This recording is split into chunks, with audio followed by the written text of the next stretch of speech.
Something about the recent data just doesn't seem to add up. We're going to show you a discrepancy between recent jobs numbers and what the Federal Reserve is telling us. Most recently, 142,000 jobs were announced on the non farm payroll report. The unemployment rate currently stands at 4.2%. But there's a dilemma in the data. We take a look at 2024. So far, we have 1,475,000 jobs that were created. That's if you were to add up every single non farm payroll report from January through present date. During the same period of time, the unemployment rate has risen 0.5%. Analyzing the data, and we have a lot of data. We went back to 1950 to really get some good historical trends and tendencies. We can see over the long term, there's an increase of 0.5% in the unemployment rate, like we have this year. And when that happens, that correlates with a loss of 365,000 jobs. Again, if we were to average all those years from 1950 to present date, that the unemployment rate goes up half a point, we usually see on average around a loss of 365,000 jobs. However, so far this year, we have a gain of 1,475,000 jobs. That has been what's created so far this year. The unemployment rate moves opposite to the number of jobs created. This is logical. We look back to 1970, for example, the unemployment rate in red rose quite a bit as a number of jobs that were created sank into the negative territory. Unemployment rate goes up as the number of jobs are lost. We can also see the unemployment rate rises when the number of jobs are lost in the year 2000.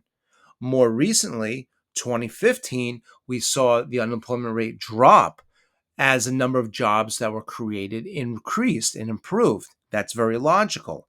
This year, again, we have a gain of a 1,475,000 jobs, and at the same time, the unemployment rate went up by half a point. How is this possible? Again, let's show you exactly how stark this divergence is.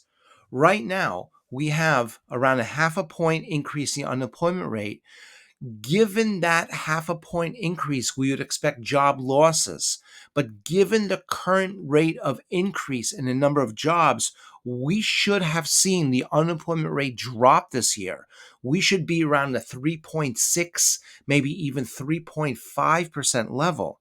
So there's clearly some sort of mismatch in the data. How can the number of jobs and the unemployment rate both rise together?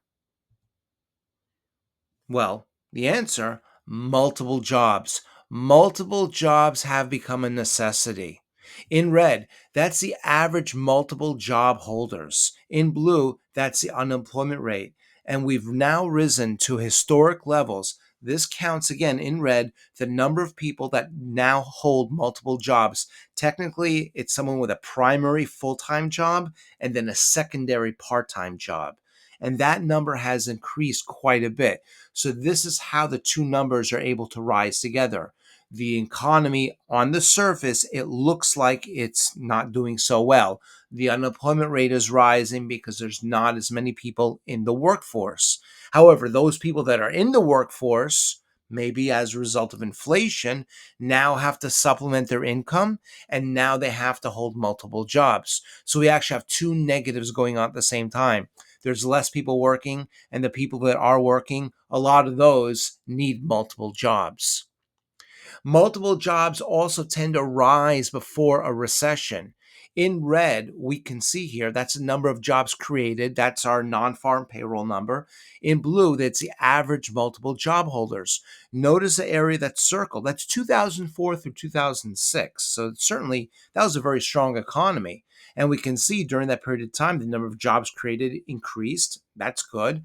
The average multiple job holders also increased to the highest level we hadn't seen. 2006 looks to be the highest level in about 4 or 5 years. So again, it looks like the economy is very strong. And remember, we did have a good amount of inflation at that time too. Well, the number of people working, that also increased. Multiple jobs. Fast forward to present day, we can see again in blue, that's the average multiple job holders. And that is now at record levels going back at least to 1995, but certainly a lot further than that. In yellow here now, we see this is a different metric of the employment data, the monthly employment data. This shows us specifically those individuals that have part time jobs for economic reasons. It's on a year over year basis. What does economic reasons mean? It means they can't find a full time job. It means a part time job is the best that they can find at the moment. And we can see this number spiked 2007 peaking out around 2009, 2010, the financial crisis, certainly. More recently, the COVID crisis. And even more recently now, it's certainly not to the same degree, but it has been rising on a year over year basis for about a year now. Again, these are the part time jobs that are being held in lieu of a full time job that maybe they just can't find.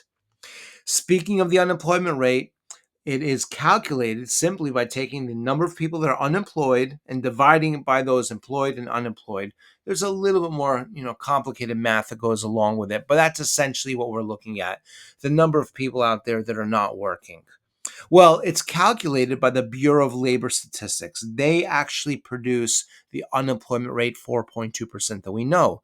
Where do they get the data from? That data is derived from the Census Bureau. It collects the data from a number of different surveys. Where do those surveys come from? They're government agencies that conduct the household surveys. So they go around and ask specifically households, the head of households. They make phone calls on a random selection and they ask if you're working, if you're not working, are you looking for work, that sort of thing.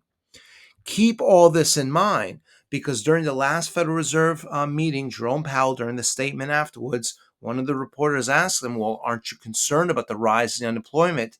And he said, no, paraphrasing here, but he said, no, we're not worried. The unemployment rate has risen recently due to a change in the population, an influx in the population. Now, keep in mind, those of us that are not employed, that registers unemployed, we have to be heads of households, we have to be contacted by government agencies. There's an entire infrastructure that goes through, to create these figures. So I'd ask you, do you think his explanation is plausible, or do you think it's more likely that the average multiple job holders, that is a reason why the unemployment rate is rising? Let us know what you think. Be curious to see what the feedback looks like. We hope this has been helpful. We look forward to seeing you back soon.